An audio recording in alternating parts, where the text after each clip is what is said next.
NBR বিলুপ্ত করে জারি করা অধ্যাদেশ বাতিলের দাবিতে চতুর্থ দিনেও কলম বিরতি কর্মসূচি পালন করছে কর্মকর্তা কর্মচারীরা। এই বিষয়ে আরো জানাতে ঢাকা ও চট্টগ্রাম থেকে যুক্ত হয়েছেন সহকর্মীরা। শুরুতে যাচ্ছি তৌহিদ রানার কাছে। তৌহিদ রানা, কলম বিরতির ফলে কি প্রভাব পড়ছে আসলে সেবা গ্রহণে বা কর্মে, বিস্তারিত জানাবেন, সবশেষ পরিস্থিতি কি?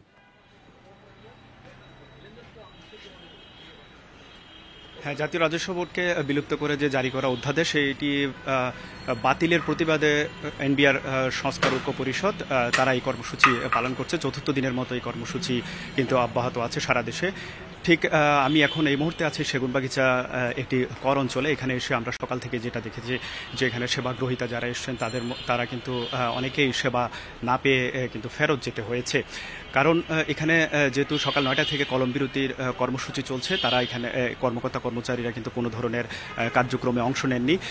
পাশাপাশি অন্যান্য দিনের যে স্বাভাবিক যে সেই সেবা কার্যক্রম কিন্তু ব্যাহত হচ্ছে এবং সেবাগ্রহীতার পরিমাণের কথা যদি বলি, সেবাগ্রহীতার সংখ্যা প্রতিদিন স্বাভাবিকভাবে যে পরিমাণ সেবাগ্রহীতারা আসেন এইসব কর অঞ্চলগুলোতে তাদের যে টিন সার্টিফিকেট নেওয়া এবং যে রিটার্ন জমা দেওয়া সহ অন্যান্য ব্যবসায়িকদের যে সকল কার্যক্রম আছে, এখানে কর দেয়া এবং ভ্যাট ট্যাক্সের বিষয় আছে, সব কিছু মিলে যেই পরিমাণ মানুষজনের আনাগোনা থাকে সেটি কিন্তু গত 2 দিন ধরে আমরা কিন্তু খুব কম লক্ষ্য করছি।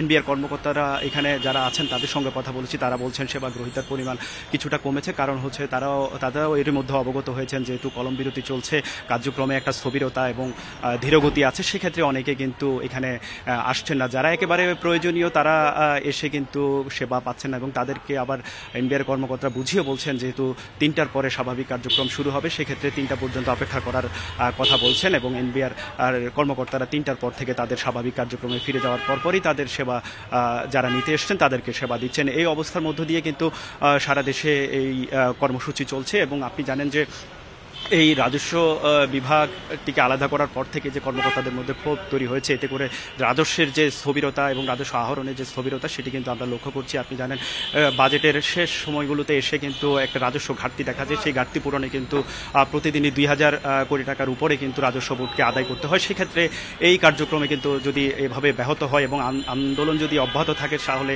বাজেটের যে ঘাটতি পূরণ সেটি কিন্তু লক্ষ্যমাত্রা পূরণে কিন্তু একটি ব্যাঘাত ঘটতে পারে। তো হিদ্রানা, আপনি সাথে থাকবেন। এবার আমরা চট্টগ্রামে যাচ্ছি, সেখানে আছেন সহকর্মী আব্দুল্লাহ রাকিব।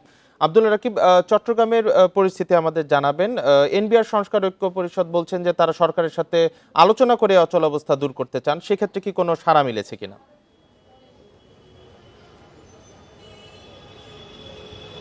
এখন পর্যন্ত কোনো সাড়া মেলেনি। আমরা এখানকার যারা আন্দোলন করছেন তারা গত 4 দিন ধরে গত 3 দিন ধরে এবং আজকেও আমরা চেষ্টা করেছি তাদের সাথে কথা বলার জন্য, যে তারা কোনো ধরনের গণমাধ্যমের মুখোমুখি হতে চাননি। তারা বলছেন কেন্দ্রীয়ভাবে এই সিদ্ধান্ত হয়েছে এবং কেন্দ্রীয়ভাবে যে কর্মসূচি দেওয়া হচ্ছে সেই কর্মসূচির আওতায় তারা তাদের কলম বিরতি চালিয়ে যাচ্ছেন। এবং আমরা সকাল থেকে দেখেছি চট্টগ্রাম কাস্টমস হাউসের যে কক্ষগুলো রয়েছে কর্মকর্তাদের কর্মচারীদের, সেখানে কোনো ধরনের কাজই তারা করছেন না। তাদের যে সেবা দেওয়ার যে কার্যক্রম রয়েছে সেটি থেকে তারা বিরত রয়েছেন। আমরা সকাল থেকে আসলে দেখছি যারা সেবাগ্রহীতা আছেন এখানে কাস্টমস হাউসে ঘুরছেন ফিরছেন, কিন্তু তারা তাদের যে সেবার জন্য এই কাস্টমস হাউসে এসেছেন সেটি কোনোভাবেই তাদের করতে পারছেন না। এবং তারা বলছেন গত 3 দিন এবং আজকে সহ 4 দিন, এই 4 দিন ধরে তারা সকাল থেকে 3টা পর্যন্ত এইভাবে ঘুরছেন, কিন্তু তাদের যে কাজের কার্যক্রম সেটি আসলে তারা কোনোভাবে করতে পারছেন না। ফলে আমদানি কার্যক্রমে ব্যাঘাত ঘটছে। তারা বলছেন যে এটির প্রভাব পড়বে রাজস্ব আদায়ে। যদিও চলতি বছরের এই 10 মাস পর্যন্ত এখন পর্যন্ত চট্টগ্রাম কাস্টমস হাউস দিয়ে 63,000 কোটি টাকা রাজস্ব আদায় হয়েছে এবং এই 4 দিনের কারণে যে কর্মবিরতি চলছে এবং সেটি যদি চলমান থাকে সেক্ষেত্রে রাজস্ব আদায়ে কিছুটা ব্যাঘাত ঘটবে বলে তারা বলছেন এবং সেটি হয়তো যে কাস্টমস হাউসের যে লক্ষ্যমাত্রা রয়েছে, বাজেট লক্ষ্যমাত্রা, সেটিতেও প্রভাব ফেলবে।